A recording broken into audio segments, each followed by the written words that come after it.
Does the book of 2nd Maccabees say that God created the world out of nothing? Let's talk about it. Hey everyone, I'm Colin, the resident nerd and Bible scholar here at the Bible Uncut and Unfiltered. And since I am guessing that not too many of you have read 2nd Maccabees in the last week, let's have a quick refresher on what it is. It is a Jewish text from somewhere around 100 years before Jesus. The date is a little bit debated, but usually about 150 BCE to 70 BCE is the time frame.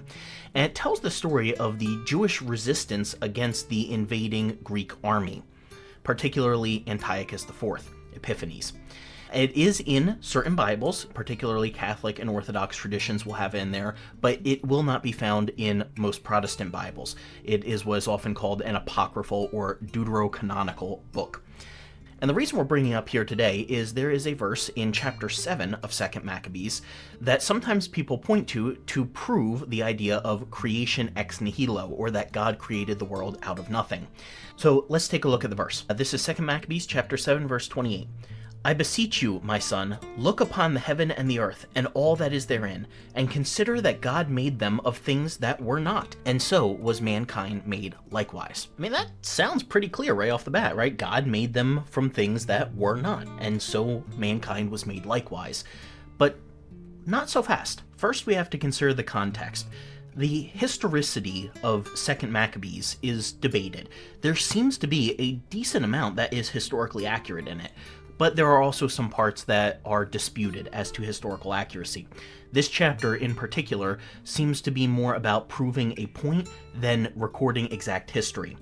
If you read the chapter, and I'll just give a major content warning for this because it is an extremely gruesome chapter. Like, it makes Terrifier look like a children's movie.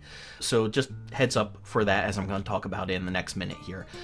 It's telling the story of a Jewish woman who had 7 sons who were being tortured by Antiochus IV Epiphanes, and he is trying to get them to eat pork, which would have been non-kosher, and thus basically renouncing the God of Israel. And the mother exhorts each of the children to remain faithful to their faith, which they do, to quite bloody ends. They end up being tortured, maimed, and killed in extremely gruesome ways. And when it gets to the last of her 7 sons, she gives a particularly encouraging message to him that if God was able to create everything that you see around you, he will also be able to recreate you in the age which is to come. Now, that concept in and of itself is striking because it shows that by this point in Jewish history, they had accepted some idea of an afterlife. As we have talked about in our series of eternal rest stops from last fall, that was not a very prevalent concept throughout much of the Tanakh. We get it in a couple of very late passages, but not really throughout most of what we call the Old Testament. But in the period in between the Tanakh and the writing of the New Testament, was known as the Second Temple period, a lot of Greek philosophy came into Jewish belief. And with that came more fleshed out ideas of the afterlife. So the point that the mother is trying to make in this verse is that even if Antiochus kills you as he did all of my other sons, we will one day be able to be together in the life to come because we have remained faithful and righteous as opposed to what he is doing. She is not trying to make some doctrinal claim about how the world was created. Rather, she's just trying to give encouragement to her child.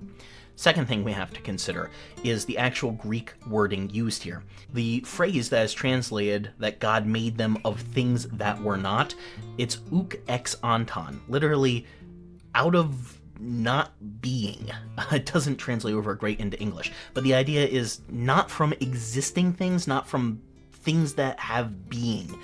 And I'll link to, I think it was episode 70 of the Data Over Dogma podcast in the description for this video, where Dan McClellan goes into a good bit of detail about how that does not necessarily mean something that didn't exist at all. Rather, it seems to be drawing on Greek philosophy, particularly Aristotelian thought, that there are 2 different forms of matter in the world. Things that have being and things that have not being, and what makes the difference is whether it has form and function, not whether it actually exists in the sense that we think of today. So something could actually be right there in front of you, but if it does not have an obvious form or function, it would be seen as non-being. And as we've talked about in our Genesis 1 through 6 series, that is exactly what we find in the biblical text as well. Because despite what a lot of Christians seem to think today, Genesis 1 and 2 have pre-existent material when God creates. If you just flip open to the first couple verses, it says that there was water before creation began. It never says God created the water. The water was just there, and then God created out of that. What the King James translated as being formless and void is really a description of an already existent world that is wild and waste. That's the Bible Project translation for tohu vavohu, wild and waste. It was an untamed place that existed but did not have specified form and function. So therefore, in Greek thought, which is what would have been prevalent at the time of 2 Maccabees, it didn't be, if I can put it in bad English, it didn't exist. It wasn't being. And that's the same kind of phrasing that is being used here. And there's a third side to this argument that we have to consider as well. And again, apologies, this is slightly grotesque. The mother in chapter 7 compares this to how God created humanity out of not being as well. But that's not really what the biblical text says. If you look in Genesis chapter 1, it just says that God created human, and it doesn't say how he did that, like it does with the other parts of creation where he spoke it into existence. And if you go into chapter 2's creation account, it says that God actually formed humanity out of the dust of the earth. That is from pre-existing material. And again, here's the gruesome part. She is saying that if God was able to make creation, he is able to remake you in the age to come. And what has been happening in this story is Antiochus was maiming, literally chopping up her sons. And so for God to remake a human who had been maimed like that is not technically out of nothing. It's just out of spread out parts. I told you it was going to be kind of gruesome, but hopefully you see the point. Even within the text of 2 Maccabees, putting context aside of Greek philosophy that we talked about, uk ex anton does not mean out of nothing at all, but rather out of nothing productive, out of nothing that we would deem useful. That is where God is able to breathe life. As we talked about back in our Genesis 1 through 6 series, this is not something that is worth separating Christians over. There are good Christians who believe that God created ex nihilo, out of nothing. There are other good Christians who look at the biblical text and say, yeah, that's not really what's supported there. That's okay. If you want to argue this, that's fine, but you have to deal not just with a single verse taken out of context, whether that be from 2 Maccabees, Hebrews, Romans, Genesis, anywhere. You have to deal with the actual Hebrew text, the broader biblical theology, and even church tradition. So the lesson here is that context matters, genre matters. Don't let one verse, especially one that's not even talking about what you think it is, carry the weight of your theology. Rather, let us be encouraged by the message of this passage in 2 Maccabees, and it's that God can use what seems useless to us, what seems to have no purpose, no function, no form, God is able to use. And that should be encouraging for us as well.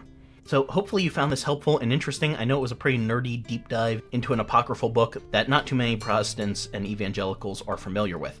But I would love to hear from you. Are there any other verses that you have seen taken out of context to prove a point? Let us know in the comments, and we might just make a video about it. But for today, and most importantly, remember that good theology requires good interpretation. We can't build doctrines on single verses pulled out of context.